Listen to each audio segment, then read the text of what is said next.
How does the Minkah Fitzpatrick extension impact Jessie Bates? And how do teams throughout the NFL value the safety position? All that and more in today's episode of Locked On NFL. You are Locked On NFL, your daily NFL podcast. Part of the Locked On Podcast Network, your team every day.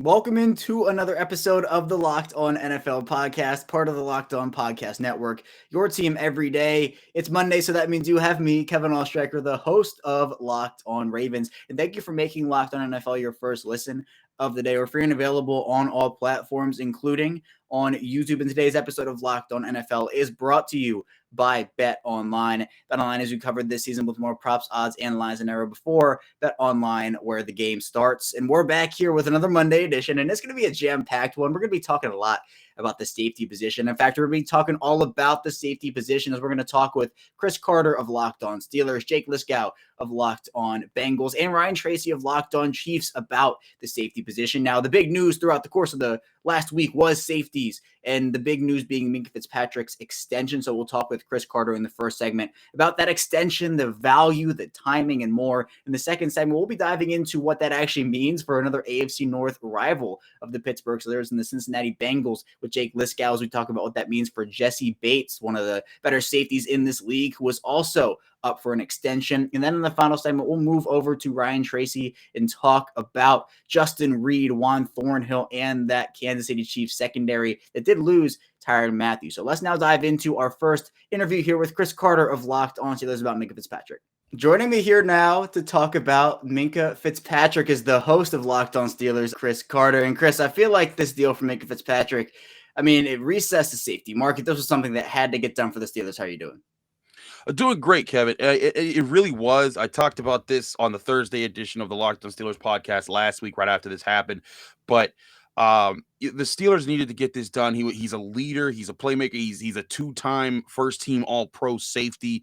And you look at what's going on. I think the biggest impact of this, Kevin. One, I think people should understand this was not a surprise. The Steelers. I was at OTAs every day. I was at mini camp every day. Anytime you asked a coach or a player or anyone that was part of the organization, it was just like a foregone conclusion. This deal was going to get done. It was just a matter of when. And I think that the surprise to everyone was that it happened before training camp even started. The Steelers didn't want to go through an entire training camp last year, like with TJ Watt, who did a hold in, just didn't practice in full until they signed his full contract, which again, they were comfortable with last year. But I think they want to, with a new defensive coordinator, they wanted Minkah Fitzpatrick fully ready to go and no questions being asked once they open training camp up in Latrobe in about a month.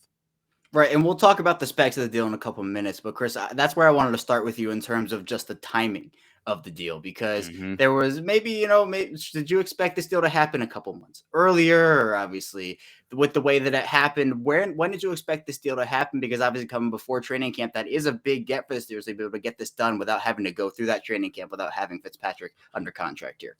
I honestly thought this would come later, maybe like right before training camp, or even like towards the end of it.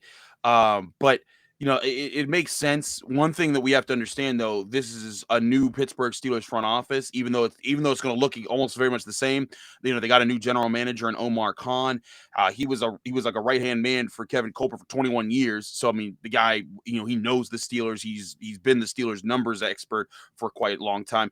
But I think the timing of it is once they got done with the business of rookie camp and then OTAs and then mini camp, and then they knew Stephon Tuitt wouldn't be back, their next priority was to lock up probably their second best defender on the team behind TJ Watt, and that's Minkah Fitzpatrick. And like you said, the timing of it's very interesting because Minkah Fitzpatrick came in a very strong class of safeties. Jessie Bates and Derwin James being other guys whose contracts whose rookie deals are either up or about to finish and are on the market to try to negotiate for new deals. You see what's going on with Jessie Bates with the Bengals. There's maybe some not so happy grounds there. And Derwin James is a guy who's going to get a payday. And I think the Steelers, for Omar Khan, this is a big move to get in front of those deals because the rate that was, and again, this isn't exactly how they're getting paid every year, but the average rate of the highest paid safety was Jamal Adams' $17.5 million per year, averaging out through all the years of his contract with the Seattle Seahawks. Minkah's new rate that would go through at least the 4 years added on to this current year that he's still on will be around $18.4 million a year. That'll make him the highest paid safety by rate in the history of the NFL.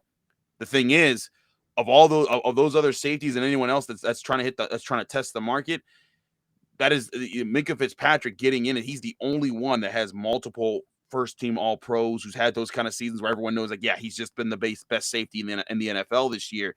For the Steelers to get him before Jessie Bates could be around this rate, and then Derwin James to be even higher than that, this is going to save them, some money for what they're doing. And reportedly, this also knocked $2 million off their current salary cap number, so they're going to even have more money to spend if they want to, say, trade for another big name player who might cost them some salary cap space. So ultimately, the timing of this, it does make a lot of sense. It just, based off of prior practices, we didn't expect this to come so early from the Steelers, but it makes sense when you put it all together. Yeah, the timing does make sense. And I mean, Chris, looking at the value of the deal again, 4 years, 73.6. Again, don't want to forget the $0.6 million for Fitzpatrick, $36 million in guarantees. How do you think the Steelers and also Fitzpatrick made out value-wise? I mean, great value for the Steelers. I mean, you get a guy who Minkah Fitzpatrick, it's not just his interceptions, it's where he is all over the field. People are going to point, oh, his interceptions went down this year. Well, yes, the Steelers, when they lost Stephon Tuitt and Tyson Olulu and Devin Bush wasn't playing well because he was recovering from his ACL, there was the run defense folded, which means Fitzpatrick kind of had to help there a little bit more than he should have had to. He had the most tackles in Steelers history in a single season by a defensive back.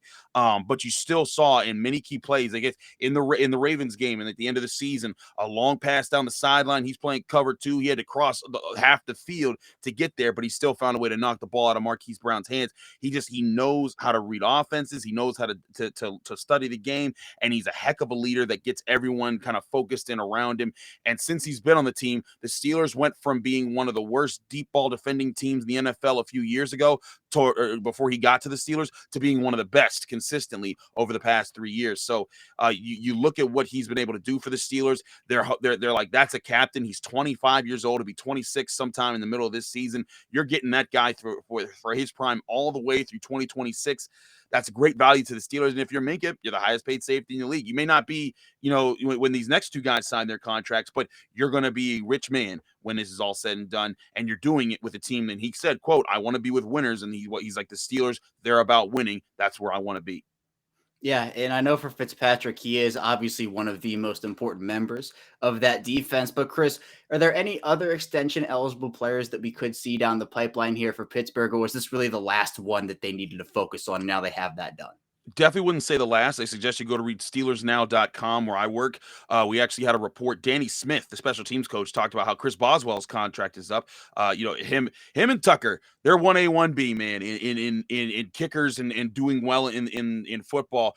And his contract, Danny Smith basically said, oh, yeah, his extension is coming. So there will be an extension on him. The biggest question that I think a lot of people are asking now is Deontay Johnson. Will he get an extension? I, for one, don't think he won't get one before the season starts. And the Steelers have a notorious policy to not negotiate during the season. I think what you might see is if Deontay Johnson comes out and has a superific year, he finished top 10 in yards last year. He finished 6th in the receptions, 6th in first downs by receptions last year in the NFL. If he has a stellar year, I could see the Steelers saying, hey, we'll franchise tag you and then see what happens after this season. But if he has a mediocre year and you see him surpassed by Chase Claypool or George Pickens, the Steelers might say, hey, we draft receivers all the time. Yeah, we can get another guy. So I think you'll see Chris Boswell re-signed either before training camp or during training camp. I think you'll see Deontay Johnson kind of get the floater, but he'll still, and you'll see his next contract be determined by how well he plays in 2022. Right. And I know, Chris, for a lot of teams, in fact, every team, they value each position differently. And for Minkah Fitzpatrick, somebody who plays safety, but is also a versatile piece. Also, how important is he in this defense in terms of his positional versatility, what he can do on the field for the Steelers defense?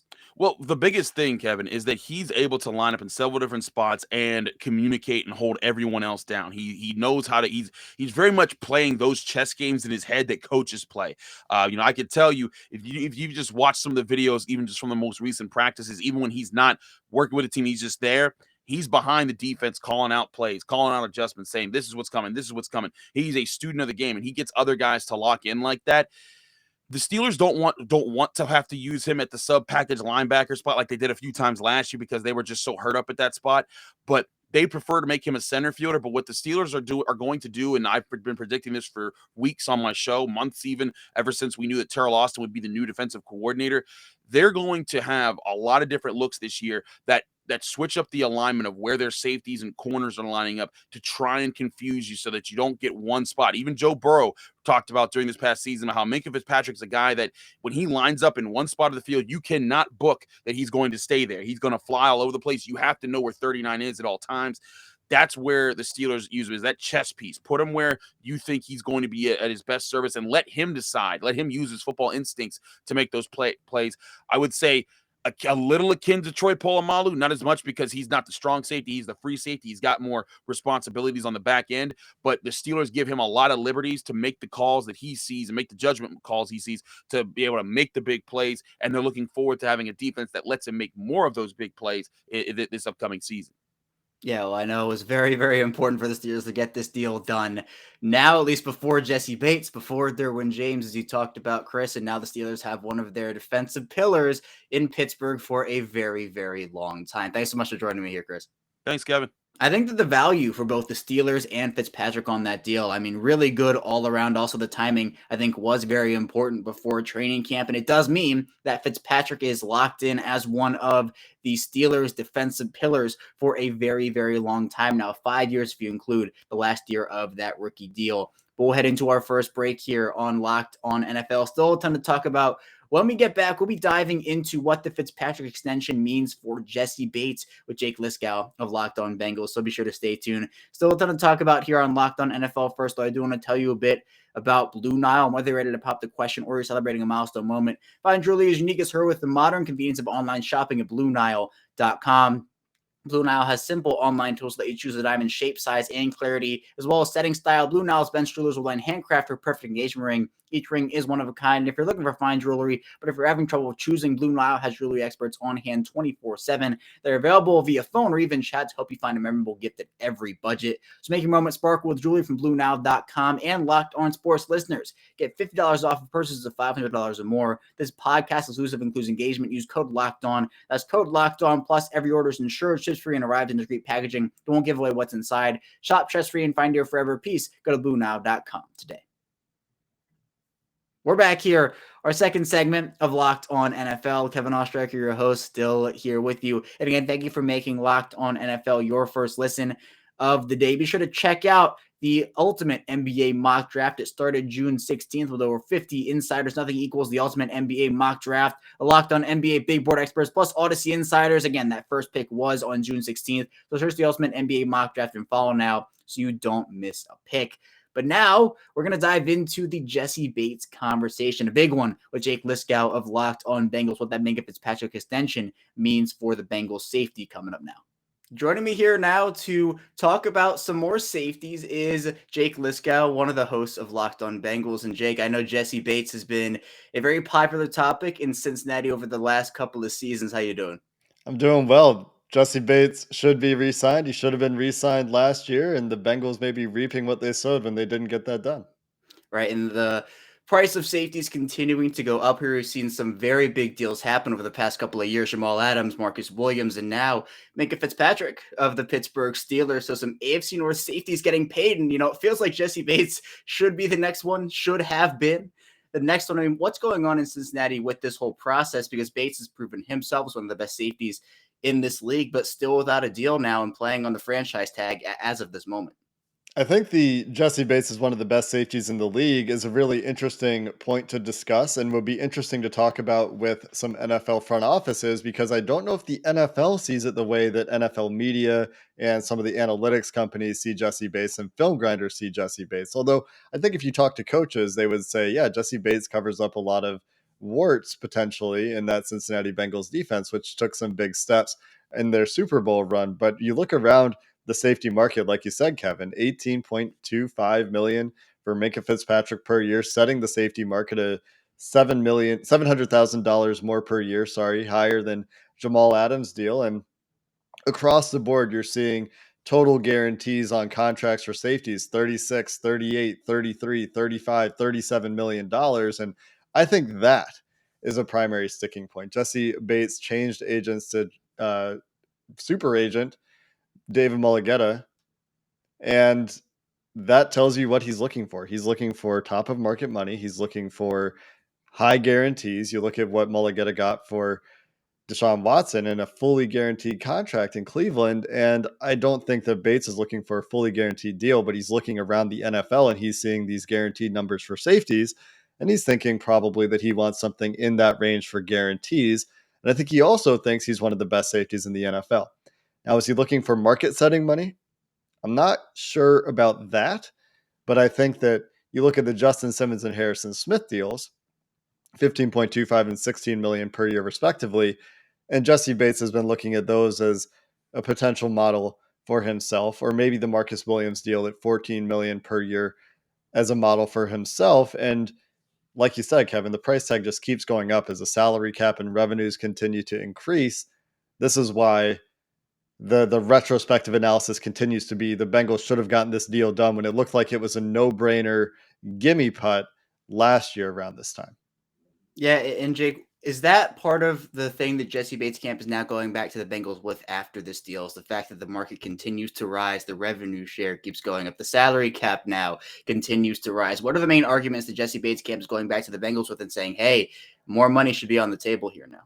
I think that the simple reality is Jessie Bates had a fantastic playoff run and was one of the best safeties in the NFL in the regular season in 2020. He had some ups and downs in 2021 that he will admit, and he talked about some of the issues with focus he had early in the season, but he closed the season so strong. I think the primary arguments are on the field, and you talk to any player in the Bengals locker room, and Jessie Bates is incredibly popular. He was a captain last year, voted on by his teammates for a reason. I expect that even with his absence through voluntary workouts this offseason, that he's likely to be a captain again this year, the way his teammates talk about him. And I do think that he will show up again. On the other side, I think the Bengals look at Jessie Bates and they say, going back to your first point about, are you really one of the best safeties in the league? I think that's where they're challenging him. And maybe that's not well received. And maybe this is more well put by the Bengals brass than it is by me. But when you look at accolades, second team All Pro for Jessie Bates in 2020, was on the All Rookie team in 2018. And then you compare it to a guy like Minkah Fitzpatrick, who the Steelers traded significant capital for early in his rookie deal, has two first team All Pros in 2019, 2020, two Pro Bowls in those same years, was a first round pick and nearly the top 10, picked 11th overall back in 2018, compared to Jessie Bates, who was picked at pick 54 in the second round. So you compare the accolades and the awards that are given out by the AP and the draft status and all these things, which matters to NFL teams. And Minkah Fitzpatrick clearly comes out as a player that you would expect to get paid more. You look at the way these guys play, very different skill sets at this point in their career, very different impacts on their respective defenses. Where Jessie Bates 2 years ago in 2019 or 2020, before the Bengals defense sort of had that talent injection via free agency, was putting out fires everywhere and making the Bengals defense, which wasn't very good at the time, look better than it necessarily even was. But when you look at the accolades, you see a guy who profiles more like Marcus Williams from a draft status perspective, from an awards perspective, from a all-pro Pro Bowl perspective, looks a lot more like Marcus Williams, who, to his credit, has a lot of rolling guarantees in that deal. 37 million guaranteed on that contract, 14 million a year. Is that offer even on the table from the Bengals for Jessie Bates? And if it is, would Bates take it? We've not necessarily heard that they've been close for at least a year. at this point, and you would imagine that chasm grew with some of the contract safety signed. And maybe the Bengals looked at this market and saw Marcus Williams' deal and said, there is no market reset coming. Then the Minkah Fitzpatrick deal came down, and Derwin James could sign an even bigger deal for the Chargers, which could set that market even higher. The sooner the better, I think, for the Bengals in terms of this market continuing to grow, but it just doesn't seem close. Right. And Jake, you mentioned that you believe that Bates will show up again. And this is obviously his first year on the franchise tag now, assuming that no deal does happen. Now, Bates has made his opinion clear at this time that we're recording here that he has no intention of playing under the franchise tag. But do you believe that he will show up and be on the field in week 1 if an extension is not signed by then? I think that if there's a holdout, I don't imagine it would go terribly deep into training camp. This is life-changing money for Jessie Bates. He's earned $5 million in his career, which is fantastic. Great money for anybody on this planet. But you've made $5 million in 4 years. And you have an opportunity to play 1 year for $13 million, nearly $13 million, just shy. I have a hard time believing he's leaving that on the table and pulling the second franchise tag holdout in the history of the league to leave that much money on the table. It doesn't seem like something that's in his best interest. And so while I think there's a negotiating tactic at play here, trying to push the Bengals to get a deal done with just under a month left to get that deal done, I do think that he will show up and will be ready to go. On the Bengals side, though, they clearly were prepared for this contingency with their draft plans, drafting 2 safeties, including Dax Hill in the first round in the 2022 NFL draft. Yeah, they certainly have a couple of options there. And Jake, I know when talking about Jessie Bates, there's a lot in terms of what he does do on the field. I mean, what is his importance to this defense? You've kind of alluded to it, talked a bit about the few things that he does, but how important is he to this defense and what he brings? Yeah, he covers up a lot of mistakes in front of him as one of the few true single high ability safeties in the NFL, I think, at this point, at least at a premier talent level, premier performance perspective. You go back to the AFC Championship game, for example, against the Kansas City Chiefs, ends up singled up on Tyreek Hill with Von Bell trying to get there underneath and plays the corner route perfectly, gets his hand in to break up the pass, tips it to Von Bell for an interception. The Bengals go on to kick a game-winning field goal in overtime. That's the kind of impact you get from the top end of Jessie Bates, a sideline to sideline range from center field, one of the, in my opinion, premier center field safeties in football. He doesn't necessarily play in the box as well as a guy like Derwin James or even Minkah Fitzpatrick, doesn't tackle as well as some other safeties in the NFL, but I think is good at playing the run from his high safety position, has some versatility, at least in terms of being able to line up in multiple places on the field, but is best served, in my opinion, playing that single high, deep middle of field coverage role, at least as his primary responsibility. And I think he does that really well with great range, great instincts, and a really good feel for the game. There are obviously areas to improve on, as there are for most, if not all, players in the NFL, but the strengths that he does bring to the team allow the defense in front of him to at times be more aggressive and do more creative things because he's back there to potentially put out fires when things get there at the back of the defense. The money has certainly been flowing this offseason for AFC North safeties, and feels like Jessie Bates is next in line. We'll see how long the situation drags out between the Bengals and Bates, but it does seem like a big deal could be on the way. It's just a matter of when or if. It depends on if the Bengals do want to give up that guaranteed money and just see where everything lies with that situation. But Jake, I appreciate you hopping on with me here. Thanks so much. Yeah, I appreciate it, Kevin. And I do think it's an if more than it's a when.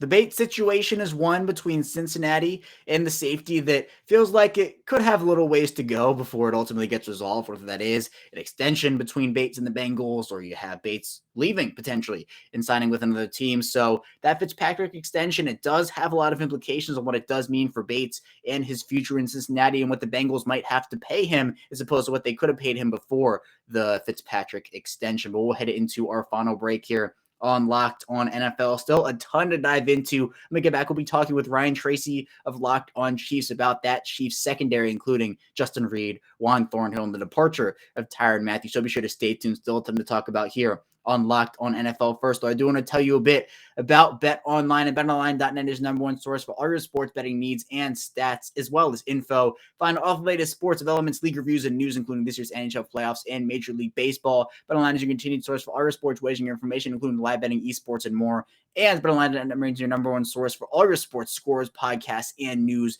this season. BetOnline.net is the fastest and easiest way to check on all your favorite sports and events, including MMA, boxing, and golf as well. So head over to the website today, use your mobile device to learn more about the trends and action. BetOnline, where the game starts. And we return here with our final segment of Locked On NFL. Kevin Oestreicher, your host, still here with you. And again, thank you so much for making Locked On NFL your first listen of the day. Be sure to subscribe to us on YouTube and also like this video on YouTube, as well as follow us in audio form and follow us anywhere you get your favorite podcast. But now we're going to round out the show and the safety talk today by talking with Ryan Tracy of Locked On Chiefs. A ton of movement in that Chiefs secondary with the departure of Tyrann Mathieu, the addition of Justin Reid, and much more. So let's dive into that conversation now. Joining me here now, one of the hosts of Locked On Chiefs to round out our safety talk here today. It's Ryan Tracy. Well, again, one of the hosts of Locked On Chiefs. And Ryan, the Chiefs have had a very, very busy offseason. How you doing? I'm hanging in. How are you doing? It's definitely a transitional year for the Kansas City Chiefs. That's for sure. Yeah, I'm doing well. And I know there's been so many moves to keep up with throughout the NFL, not just with Kansas City. It's been a whirlwind of an offseason, and we're finally starting to get into the football checklist of mini camps and OTAs. And obviously, we're coming up on training camp soon. But Ryan, the safety position's been one that I feel like is one of the more important positions in the league, but teams value it differently throughout the entire NFL. And I know the Chiefs, they went over a little bit of a changing of the guard at one of the safety spots. Yep. Tyrann Mathieu goes out, and you have Justin Reid coming in. Now, the contracts look pretty similar overall. You have 3 year, $33 million for Tyrann Mathieu with the Saints, 3 years, $31 million, and $31.5 million for Justin Reid with the Chiefs. Now, Reid, you get a bit younger at the position, but Just a bit. What are the Chiefs losing in Tyrann Mathieu, and what are they gaining with Reid? Well, yeah, there's obviously all pro experience with Tyrann Mathieu that you can't just go out and get. Now, the really interesting thing for me for the transition and what we've seen over there, because Tyrann's only been in Kansas City a few years as well. So obviously Super Bowl year, the return trip where they ended and lost. He brings the experience to play all these different positions. He can play anywhere from single high all the way down to a blitzing nickel if you want him. And he's competent at a lot of it. I will say that it does feel like years have caught up to him a little bit in the last, say, 16 months, something like that. But you get that versatility. Now, the really interesting thing is Justin Reid has some versatility too, and he actually learned from Tyrann Mathieu when they were both in Houston. So there's that changeover as we've seen the back and forth with the Kansas City Chiefs. It's just that Justin Reid isn't a one-for-one replacement. Nobody is for Tyrann Mathieu. So you're going to have a couple of playmakers in a couple of different roles, and that's going to be the real challenge. And I feel like for the safety position as a whole, I mean, you can use these guys in all over the field, so many different positions. And I feel like with Justin Reid, he can do a lot of that. But you mentioned it, Tyrann Mathieu's such a unique, special player. That's not saying Reid isn't a talented player, but I feel like with what the Chiefs have now, Justin Reid getting paired up with a guy like Juan Thornhill. And I think the Chiefs, with this secondary that has also added Trent McDuffie and a couple of other playmakers, they're in a pretty good position. But in terms of the safety position, Ryan, how do the Chiefs value that compared to potentially other teams, and how do they utilize that? You know, I think it's funny because the Chiefs don't play a high percentage of too high. I think they'll play more this season than they have in the past. They want to have a center fielder. Juan's done some of that. Tyrann did a little bit of that. The idea was to be interchangeable. That wasn't always the case. So I do think they are going to go to more too high, but at the end of the day, it's about what can you do for the team. And Juan Thornhill certainly has some high expectations. He expects himself to play at a career year. You hope for that. But that allows you to mix and match. And for the Kansas City Chiefs, the value is what you're able to do in designation and making quarterbacks think you're doing one thing and switch around going the other way. They are, I think last season, they were third highest in the usage of three safety dime sets. So they are one of the teams that value it even more so than most teams that we saw start playing those deep coverages and too high safeties. So the Chiefs were already out there. They're going to use rookie Brian Cook as the guy that's low in the box. And they're going to play around with Justin Reid and Juan Thornhill, either staying split, mixing it up. They're going to jump into robber if everything goes like I expect, you're going to see some double robber out of them as well, because they feel that Cook has the speed to do some of that in addition, but they want to play dime. They're almost more comfortable in dime than they are in nickel, to tell you the truth. And that's been more about the linebackers than the DBs the last couple of years, but that's coming along right now. As the linebackers are getting younger and more athletic, I think that allows the versatility. But I'm waiting for the rest of the league, who's been going to these high shells and staying in cover 4 and deep cover 3s, to kind of come around and place more emphasis on the safety in the next couple of seasons as we move forward, because I think that's the latest trend.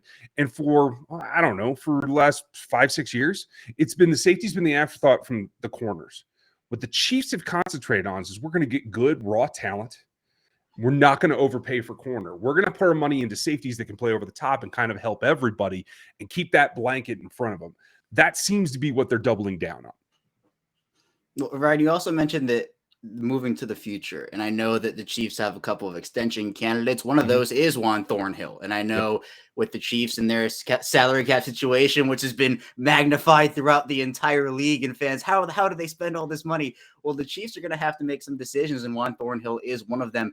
Do you expect an extension to get done at some point? This is the last year of his rookie deal. Do you expect an extension to get done, and what do you think it could look like money-wise? I do expect an extension. I don't think it's going to be the windfall that Juan wants.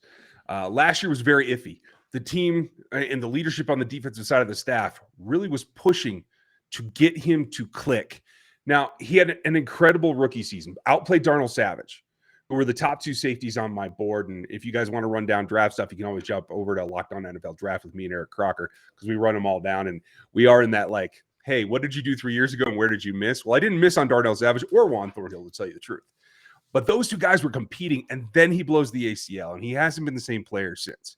He started to pick it up last season. He's starting to come back, but they weren't like giving him the full load. They wanted to play Dan Sorensen, of all people, more than he should have been. And I'm sorry, Saints fans, you're going to have to see that, because he and Tyron are going to be back together again, and I can tell you how that's going to end. But I think now they're able to kind of move forward. I think Juan will get the best chance at a bigger contract will be in Kansas City, but it won't be top 10 money or anything like that, unless he just completely flips the switch. And he's always in position. He's always a guy that you can count on to do his job. He keeps plays in front of him. He can be your center fielder. But what he hasn't done that he did in college is take the ball away. And so for him, it's about PBUs and interceptions this year. That is the number one thing for him. If he has a breakout season and combines for, say, 14 PBUs and ints together, then he could demand money outside of Kansas City. But my bet is he ends up with probably a 3-year extension at around 7 or 8 a season. And that's probably the best offer that he's going to get. Whether his representation is going to go for that or not, that's a whole different concept. But we'll have to see what happens during the season. Yeah, and what do you think a breakout year for him would look like? What would you like to see out of him this year that could propel him into that breakout year, that could get him a boatload more money than he would if he had maybe just kind of skated along here?